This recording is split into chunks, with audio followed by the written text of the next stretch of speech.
बिस्मिल्लाहिर्रहमानिर्रहीम। अस्सलामु अलैकुम वरहमतुल्लाहि वबरकातुह। मोहतरम सामिईन किराम, इस वक्त बड़ी खबर आ रही हैं संभल से। जमीयत उलमा हिंद का एक वफ्द संभल पहुंच चुका है। इत्तला के मुताबिक जमीयत उलमा हिंद के वफ्द ने मौलाना हकीमुद्दीन कासमी जनरल सेक्रेटरी जमीयत उलमा हिंद की क़यादत में संभल का दौरा किया और पुलिस अफसरान और मकामी जिम्मेदारान से मुलाकात भी की।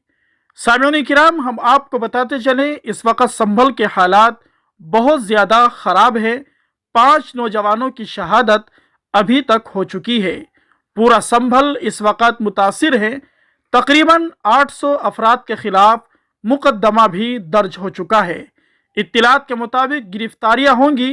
मिली जिम्मेदारान को संभल में कैंप करना चाहिए और जामा मस्जिद कमेटी के चेयरमैन ज़फ़र अहमद के साथ साथ इलाके के मुतासिर अफराद का भी मुकम्मल ताउन करना चाहिए। शुहदा के अहले खाना से मुलाकात करके न सिर्फ उनको हौसला दिया जाए बल्कि उनके शाना बशाना खड़ा हुआ जाए।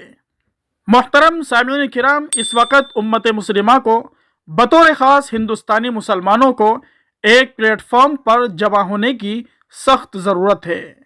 मुस्लिम कौम को चारों तरफ से घेरने की नापाक कोशिशें और प्लानिंग हो रही है। दुआ कीजिए अल्लाह तबारक व ताला संभल के मुसलमानों की हिफाजत फरमाए। अल्लाह रब्बुल इज़्ज़त जामा मस्जिद संभल की हिफाजत फरमाए। बारी ताला हर तरह के जुल्म व ज़ियादती से मुल्क हिंदुस्तान के मुसलमानों की हिफाजत फरमाए। सामिईन किराम, अगर आप भी हालात हाज़िरा से वाकिफ़ रहना चाहते हैं तो जल्दी से हमारे चैनल को सब्सक्राइब कर दें। बेल आइकन घंटी के बटन को ज़रूर दबा दें ताकि हर आने वाली वीडियो बर वक्त आपको हासिल हो जाए।